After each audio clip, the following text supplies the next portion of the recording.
Hello friends, good afternoon. कैसे हो? I hope कि आप लोग अच्छे ही होंगे। सो फ्रेंड्स, आज की इस वीडियो में हम लोग हिंदी भाषा का प्रैक्टिस सेट सॉल्व करेंगे। पूरे 50 प्रश्नों को हम लोग इस वीडियो में सॉल्व करेंगे और ये प्रैक्टिस सेट का 112वां वीडियो है। अगर आप लोग पिछली प्रैक्टिस सेट की वीडियोस नहीं देखे हैं तो आप लोग जाके प्ले लिस्ट में देख लीजिए, वहाँ पे 111 प्रैक्टिस सेट की वीडियोज़ मिल जाएंगी। एंड 2012 से लेके 2020 तक के आपको प्रीवियस ईयर पेपर्स भी मिल जाएंगे। अगर आप लोग इन पेपर्स की PDF चाहिए तो आप लोग हमारे टेलीग्राम ग्रुप से ज्वाइन हो सकते हैं। वहाँ पे आप लोग हर एक पेपर्स की PDF एक साथ मिल जाएगी। टेलीग्राम ग्रुप का जो नाम है वो है एजुकेशन विद साहिल, और इस वीडियो के डिस्क्रिप्शन बॉक्स में मैं टेलीग्राम ग्रुप की लिंक दे दिया हूँ, तो आप लोग लिंक के माध्यम से ज्वाइन होकर वहाँ से आप लोग हर एक पेपर्स की PDF डाउनलोड कर सकते हैं। फ्रेंड्स, आज का जो प्रैक्टिस सेट है बहुत ही शानदार है।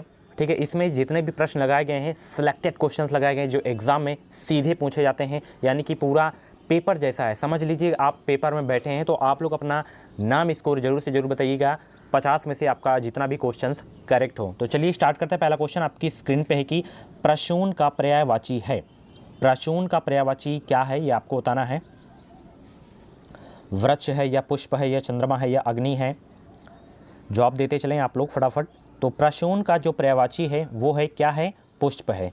ऑप्शन जो है बी करेक्ट होगा इस क्वेश्चन का राइट आंसर। फ्रेंड्स, मैं आपको बता दूंगा, अगर आपको 2021 में यूपी से बीएड करना है या बिहार से बीएड करना है, किसी भी स्टेट से बीएड करना है, तो आप लोग जो है इस चैनल से जुड़िए। ये चैनल को सब्सक्राइब करके बगल में बेल आइकन को ऑल पे प्रेस कर लीजिएगा। इस चैनल के माध्यम से आपको निश्चित ही मदद मिलेगी। अगला प्रश्न, छाती पर सांप लौटना मुहावरे का सही अर्थ है। छाती पर सांप लौटना मुहावरे का सही अर्थ क्या है? सिंपल सा क्वेश्चन है कि ईर्ष्या करना। ऑप्शन जो है सी करेक्ट होगा इस क्वेश्चन का राइट आंसर। अगला प्रश्न आप लोग यहाँ पे देख सकते हैं, लज्जित होना निम्नलिखित में से किस मुहावरे का अर्थ है? सिंपल सा क्वेश्चन है, कॉमन क्वेश्चन है, बट इसी तरह के क्वेश्चन एग्जाम में पूछे जाते हैं, ज़्यादा डीप में नहीं पूछा जाता है। तो लज्जित होना का अर्थ क्या है, किस मुहावरे का अर्थ है? तो ये अर्थ है आंख ऊपर ना उठना। ठीक है, ऑप्शन जो है बी करेक्ट होगा इस क्वेश्चन का राइट आंसर। कहाँ राजा भोज कहाँ गंगू तेली लोकवक्ति का सही अर्थ क्या है? हाई स्कूल से पढ़ते चले आ रहे होंगे आप लोग। तो कहाँ राजा भोज कहाँ गंगू तेली लोकवक्ति का सही अर्थ क्या है? तो इस लोकवक्ति का जो सही अर्थ है कि बड़े लोगों के साथ छोटे लोगों की बराबरी नहीं हो सकती। ऑप्शन जो है सी करेक्ट होगा इस क्वेश्चन का राइट आंसर। अगला प्रश्न, आकाश से बातें करना लोकवक्ति का सही अर्थ है।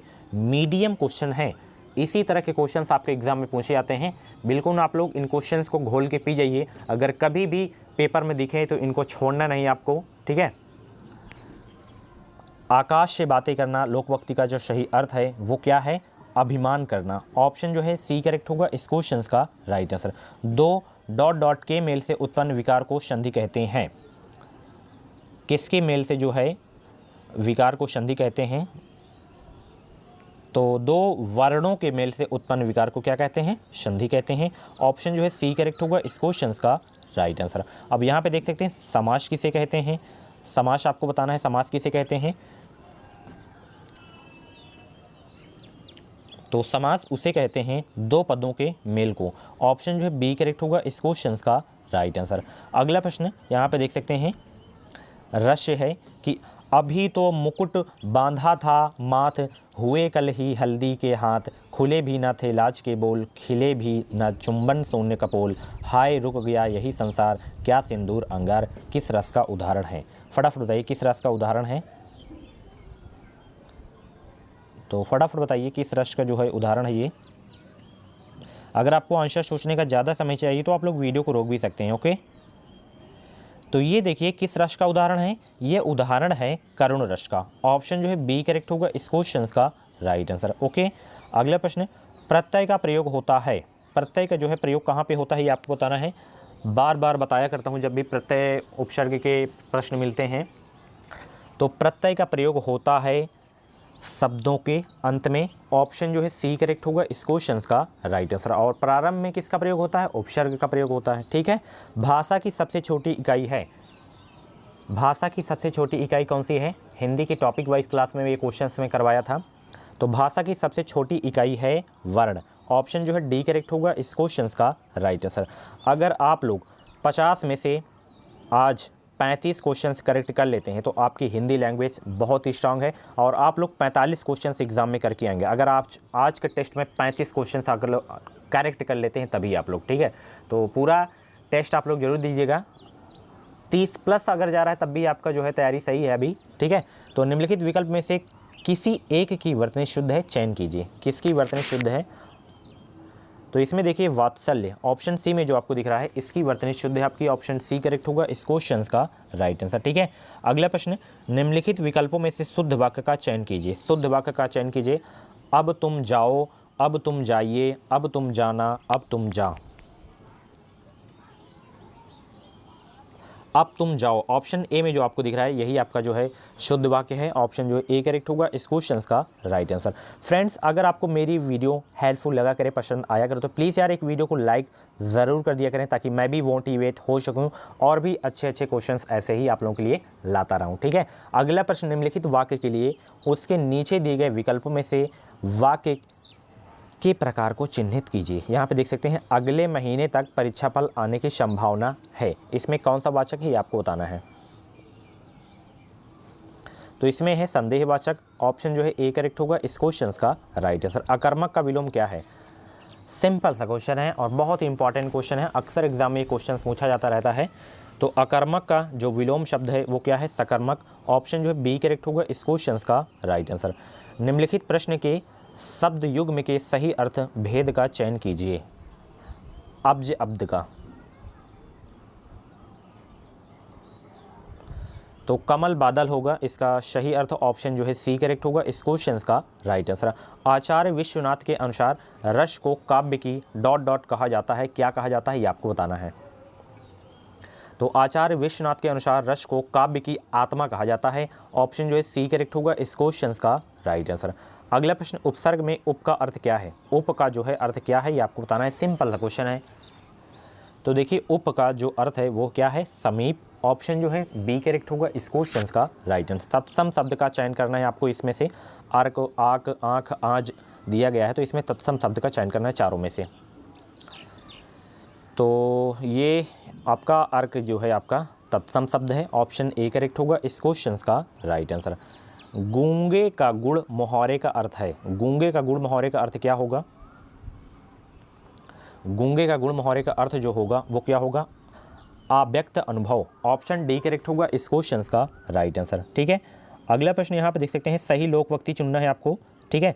संत रविदास न मंदिर जाते थे न तीर्थ उनका दृढ़ विश्वास था, क्या था ये आपको बताना है। उनका जो दृढ़ विश्वास था, मन चंगा तो कटौती में गंगा, ऑप्शन जो है डी करेक्ट होगा इस क्वेश्चन का राइट आंसर। है ना इंटरेस्टिंग क्वेश्चन, ठीक है। अगला प्रश्न, सच्छास्त्र शब्द का विच्छेद इनमें से कौन सा है? सच्छास्त्र का, तो इसमें है आपका सतधन शास्त्र, ऑप्शन सी वाला जो आपको दिख रहा है, ठीक है। सच्छास्त्र का संधि विच्छेद होगा, ऑप्शन सी करेक्ट होगा इस क्वेश्चन का राइट आंसर। यहाँ पे देख सकते हैं इनमें से किस वर्ग में सभी शब्द पर्याय नहीं है, ठीक है। कौन सा नहीं है ये आपको बताना है। तो दक्ष, कुशल, निपुण ये तीनों के एक दूसरे के पर्यायवाची हैं। शेख, साई, चक्रपाणी, चतुरानन ये जो है आपका एक दूसरे के पर्यायवाची नहीं है, बाकी ये और ये एक दूसरे के पर्यायवाची हैं, ऑप्शन बी वाला जो है आपका नहीं है। अगला प्रश्न, किस वर्ग में सही विलोम शब्द नहीं है? किस वर्ग में सही विलोम शब्द नहीं है आपको बताना है।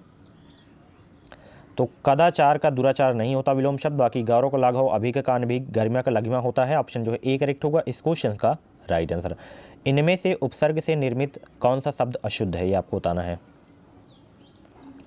तो अध्यात्म जो है आपका अशुद्ध है शब्द, ऑप्शन ए करेक्ट होगा इस क्वेश्चन का राइट आंसर। इनमें से कौन सा शब्द अव्ययी भाव समास का उदाहरण नहीं है? उस शब्द का बताएं जो अव्ययी भाव समास का उदाहरण नहीं है। तो मन माना जो है आपका अव्ययी भाव समास का उदाहरण नहीं है, ऑप्शन जो है बी करेक्ट होगा इस क्वेश्चन का राइट आंसर। रंग शब्द से क्रिया बनती है, रंग शब्द से क्रिया बनती है, क्या बनती है आपको बताना है।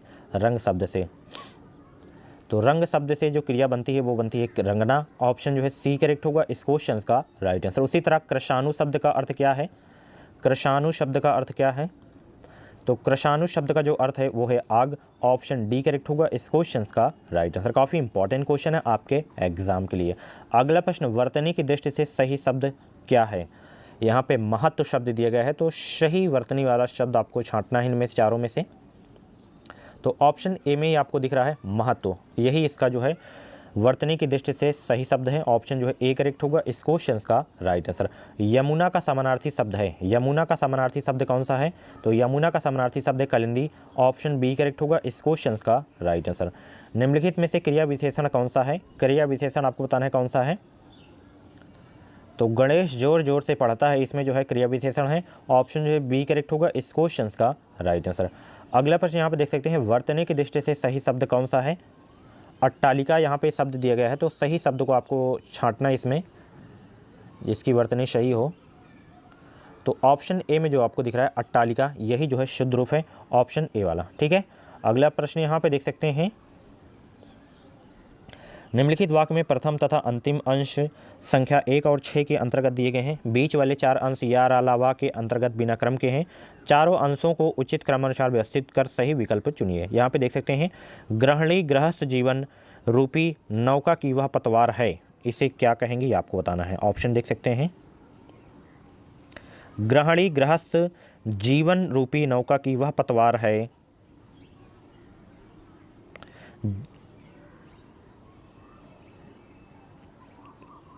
क्या है ये आपको बताना है। फटाफट इस क्वेश्चन का राइट आंसर बताने का प्रयास करें।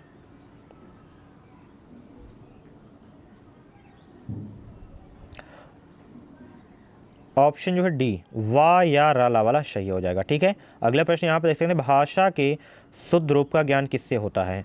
भाषा के शुद्ध रूप का ज्ञान किससे होता है, तो भाषा के शुद्ध रूप का ज्ञान जो होता है वो होता है किससे होता है, व्याकरण से। ऑप्शन जो है सी करेक्ट होगा इस क्वेश्चन का राइट आंसर। अगला प्रश्न, निम्नलिखित में से कौन टा वर्ग में नहीं है। टा वर्ग में कौन नहीं है ये आपको बताना है।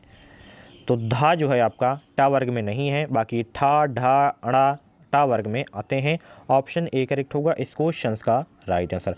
वृक्ष से पत्ते गिरते हैं, इस वाक्य में वृक्ष कौन सा कारक है, बहुत इंपॉर्टेंट क्वेश्चन है। तो इसमें जो कारक है वो है अपादान कारक। ऑप्शन बी करेक्ट होगा इस क्वेश्चन का राइट आंसर। निम्नलिखित वाक्यों में से शुद्ध वाक्य का चयन कीजिए। भारत में अनेक जातियां हैं, भारत में अनेक जाति हैं, भारत में अनेकों जाति हैं, भारत में अनेकों जातियां हैं। कौन सा शुद्ध वाक्य है या उसको आपको चयन करना है।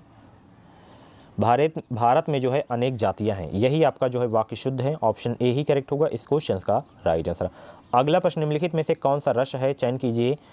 निस दिन बरसत नयन हमारे, कौन सा रस है, इसमें आपको ये बताना है। तो इसमें जो आपका रस है वो है वियोग श्रृंगार रस। ऑप्शन ए करेक्ट होगा इस क्वेश्चन का राइट आंसर। मेरे तो गिरधर गोपाल दूसरो न कोई, जाके सिरमोर मुकुट मेरे पति सोई, इसमें कौन सा रस है। इसमें जो आपका रस है वो है श्रृंगार रस। ऑप्शन सी करेक्ट होगा इस क्वेश्चन का राइट आंसर। अंक शब्द का अनेकार्थी शब्द क्या है। अंक शब्द का अनेकार्थी शब्द क्या है। अंक शब्द का अनेकार्थी शब्द है पृथ्वी। ऑप्शन ए करेक्ट होगा इस क्वेश्चन का राइट आंसर। पंच शब्द का अनेकार्थी शब्द नहीं है, कौन नहीं है, तो पंच शब्द का जो अनेकार्थी शब्द नहीं है वो है पंचानन। ऑप्शन जो है डी करेक्ट होगा इस क्वेश्चन का राइट आंसर। ठीक है, निम्नलिखित में असमानार्थक शब्द का चयन करना है। असमानार्थक शब्द का चयन करना है, इसमें आपको फटाफट बताइए।